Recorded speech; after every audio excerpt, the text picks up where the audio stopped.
If you wanted to be more like Shrek, here's a book for you. This is How to Be More Shrek, an Ogre's Guide to Life.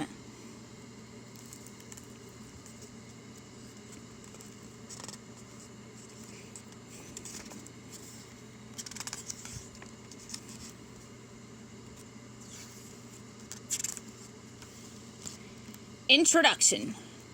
This is not your mother's fairy tale.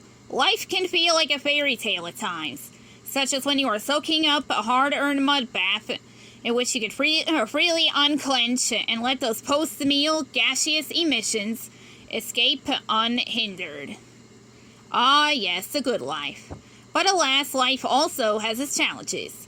It can be difficult enough just to get through the day keeping a low profile, dodging judgment, gathering your very particular brand of groceries without the neighbors and their pitchforks in your face.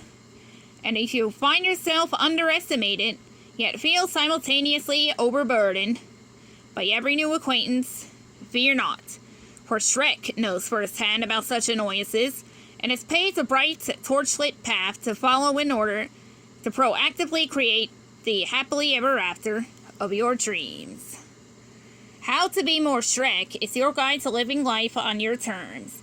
Herein lie the wit and wisdom of a decision-making powerhouse, an ogre for our age, a larger-than-life sage, who will motivate you to go forth with confidence in every aspect of your life. Following his ways layer by oniony layer will show you that, like Shrek, you too can be someone to respect, someone to revere, someone to be more like. Setting boundaries. The first step toward living a truly enchanted life is claiming a space of your very own. Now, looking at you, donkey. It may be a swamp, but it's your swamp. And no matter how much a smooth-talking new acquaintance tempts you to be with roommates with enticing promises of waffles in the morning, an inch could quickly become a mile if you're not careful. Dash expectations by catering to the whims of unexpected guests as quickly as you can. The woods is trespassers. Let those villagers know exactly where you stand by setting clear rules up front, lest you may be cursed with a good deal of awkwardness later. It's so good to be home. There's just me and my swamp. A castle to call your own is the epitome of living on your own terms. Begin by making a selection that works for you, not your friends, and certainly not a gaggle of fairy tale creatures. Before settling, define your must-haves and deal-breakers. Are you the outdoorsy type? A woodsy setting might be on your list. Not the neighborly kind? An off-the-grid domicile is worth considering. Whatever makes you feel at home. This is where you will rest your head each evening and where some of your fondest memories will be made. Make it uniquely yours with minimalist, rustic decor or an airy exterior lavatory. It's all up to you. Trust me, you don't want what happens there lingering inside your fortress. Here's a little image for you.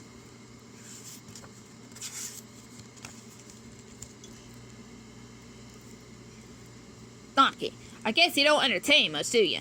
I like my privacy. Alone doesn't mean lonely. Wishing to live on your own does not mean you are lonely. Quite the contrary. It means complete freedom to live by your rules. Imagine enjoying your favorite woodland delicacies, always prepared just the way you like them. Relaxing, exquisite all the way up from your toes, belches, and plunging for earwax. Makes a lovely candle, without any guff or criticism. Maybe you like to unwind with an eyeball martini in the middle of the afternoon. There are, myriad benefits to living on your own. The grandest may be that. Alone in your abode, no one can hear you fart. So go ahead, let him rip and savor those sweet moments of me time in your singular sanctuary while you can. Don't mind if I do.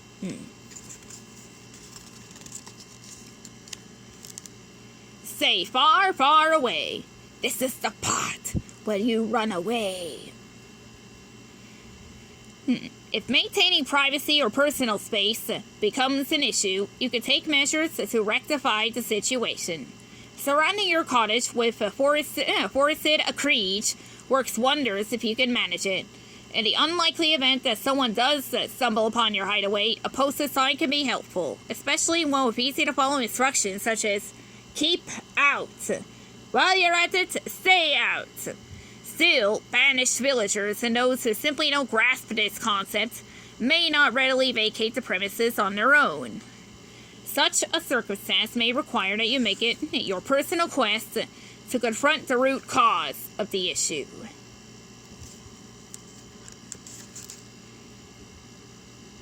Where there's a will, there's a way. And I have a way. Stand up for yourself. If your profoundly clear pronouncements and expectations are soaring over the heads of those you are attempting to communicate with, try introducing more expressive charms. You might endeavor to get kingdom dwellers' undivided attention with a deep, fully exhaled roar. Wildly waving your arms while bearing a toothy expression can also help get your point across. Keep these in mind when, say, your best friend isn't hearing your repeated requests to hush up. Quite effective with leftover slug bits. Or that overbearing authority figure infringes on your territory, or your spouse has turned a deaf ear to your routine frustrations.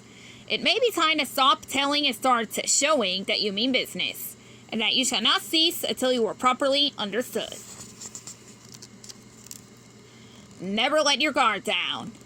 Now that you have defined and gone to great lengths to fortify your very own dream fortress, you may still find that at times the grass looks greener on the other side of the mud pit. Before you go wishing for something that seems shinier or appears more appealing, take stock of what truly matters to you, what you built and what you have to protect.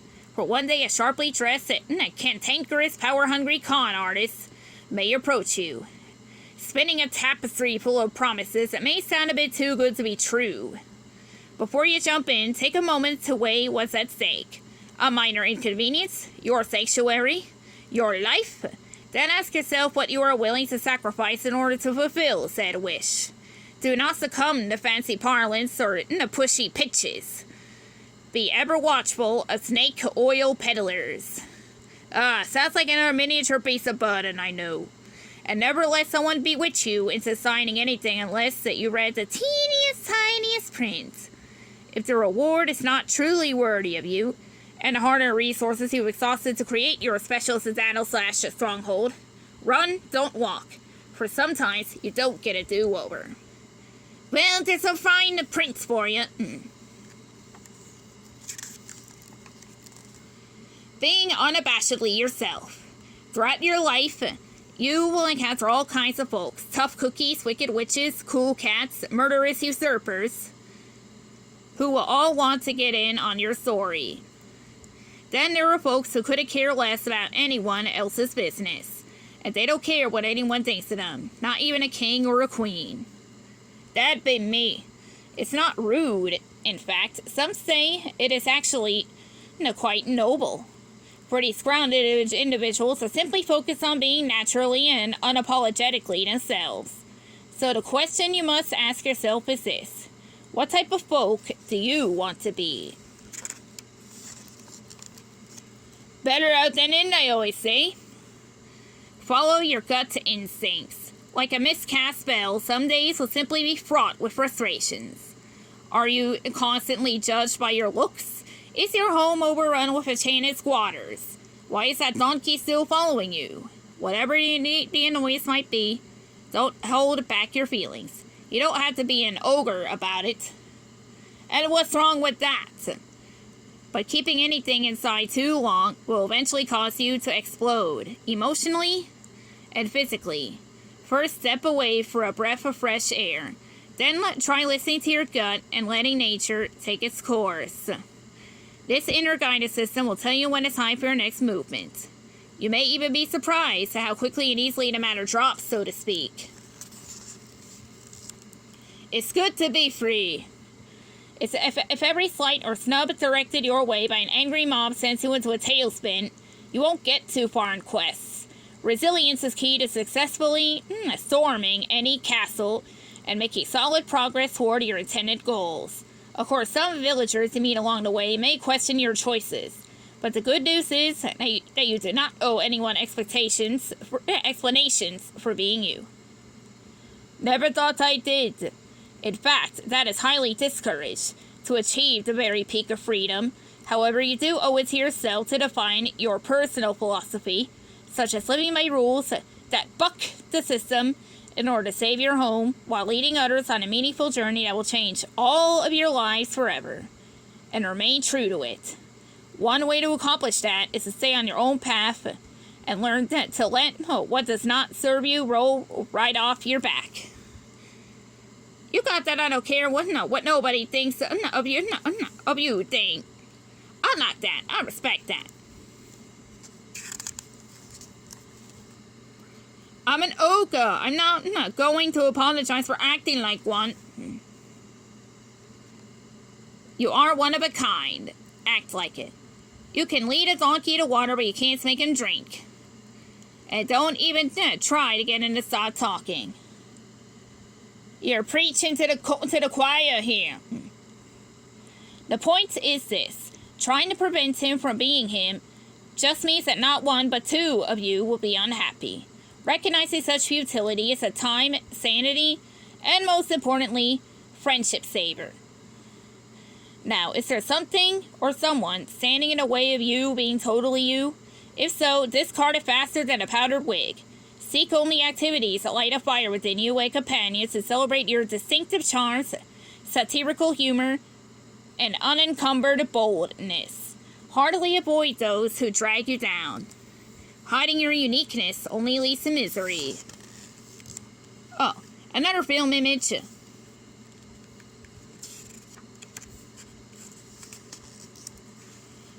Live your truth. The thing that matters most is what you think of yourself.